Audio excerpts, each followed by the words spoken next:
রয়েছে মহালয়া উপলক্ষে কিন্তু আমরা সারাদিনে সেইভাবে মাছ মাংস কিছু খাইনি। রাতের বেলা এখন ঘুরতে পারছে 10টা। তো চলো বাজার থেকে বর কি বাজার করে নিয়ে এসে তোমাদেরকে দেখাচ্ছি। এগুলো চিকন প্রচুর কান্নাকাটি জুড়েছে। হ্যাঁ হ্যাঁ হ্যাঁ বলে নেবো তো, নেবো তোমাকে বলে নেবো মা, এক্ষুনি বলে নেবো। তো চলো চিকেন নিয়ে এসছে বাজার থেকে। তো চিকেনটা এখন ফার্স্টে আমাকে ধুতে হবে ভালো করে। তো এটা নিয়ে আমার টেনশনটা হচ্ছে যে চিকেন এত রাতের বেলা ধুতে ইচ্ছা করে, তারপর স্নান করতে পারবো না। এখানে কতটা নিয়ে এসছে চিকেন সুদীপদা? তা তো আমি বলতে পারবো না, আমি যে বলছি একটা লেগ দাও একটা বডি দাও। আচ্ছা আচ্ছা, তো এখানে মোটামুটি 500 750 এরকম চিকেন হবে, বেশি নয়, 1 কেজি নয়। একটা লেগ পিস একটা সিনা। তোমাকে ফুটি দেবো? হ্যাঁ হ্যাঁ দেবো।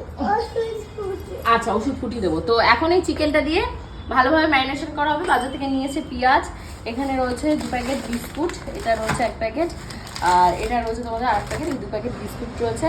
আর আমার অলরেডি ফ্রিজে তো রসুন কাঁচা লঙ্কা এগুলো দিয়ে ম্যারিনেট করাই রয়েছে। খাবার দাবার নয়, আমার পেস্ট বানানো রয়েছে। তো সেটা দিয়ে এটা ধুয়ে ম্যারিনেট করে আমি চিকেনটাকে এখন রান্না করবো। তো চলো চিকেন রান্না করে দেখা। ফার্স্টে আমি চিকেনটাকে খুব সুন্দর করে ধুয়ে নিয়েছি। আর যারা আমাকে কমেন্ট করে বলো যে আমি নাকি বরকে রান্না বান্না করে খাওয়াই না, তারা একটু চোখটা ধুয়ে দেখো। হ্যাঁ, রাতের 12টার সময় আমি বরকে চিকেন রান্না করে খাওয়াচ্ছি।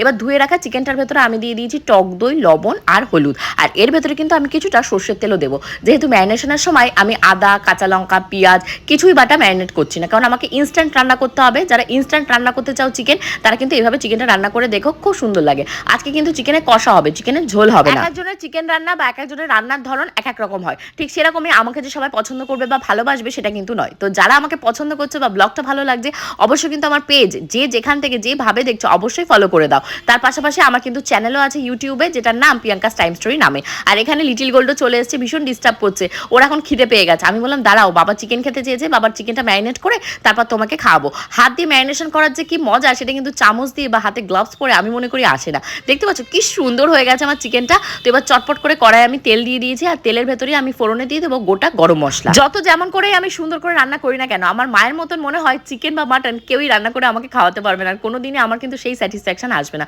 উফ, কি যে তার টেস্ট। তো দেখো আমার তেলটা গরম হয়ে গেছে। আজকে কিন্তু পেঁয়াজের বেরেস্তা ভাজা বা পেঁয়াজ কুচিয়ে ভাজার টাইম নেই। এই মিক্সার মেশিনের ভেতর সব ব্লেন্ডারে ব্লেন্ড করতে দিয়ে দিয়েছি। শুকনো লঙ্কা দিয়েছি, কাঁচা লঙ্কা দিয়েছি, পেঁয়াজ দিয়েছি, রসুন দিয়েছি, আদা দিয়েছি। আর সমস্ত মশলা ভালোভাবে যেই তেল ছাড়া শুরু করে দেবে, তখন আমি দেবো ঘরের সমস্ত মশলা। এই যেমন ধরো হলুদ, জিরের গুঁড়ো, ধনিয়ার গুঁড়ো। আজকে কিন্তু আমি এই রান্নাতে কোনো রকমের কোনো গুঁড়ো গরম মশলা ব্যবহার করিনি, কারণ আমি যখন মিক্সার মেশিনে ব্লেন্ড করেছি ওর ভেতরেই আমি এলাচ, লং এবং দারুচিনি মিক্সার মেশিনে পেস্ট করতে দিয়েছি। আমার ঘরে একটু জায়ফলও ছিল, তাই জায়ফলের একটু ছোট টুকরো ভেঙেও দিয়েছি।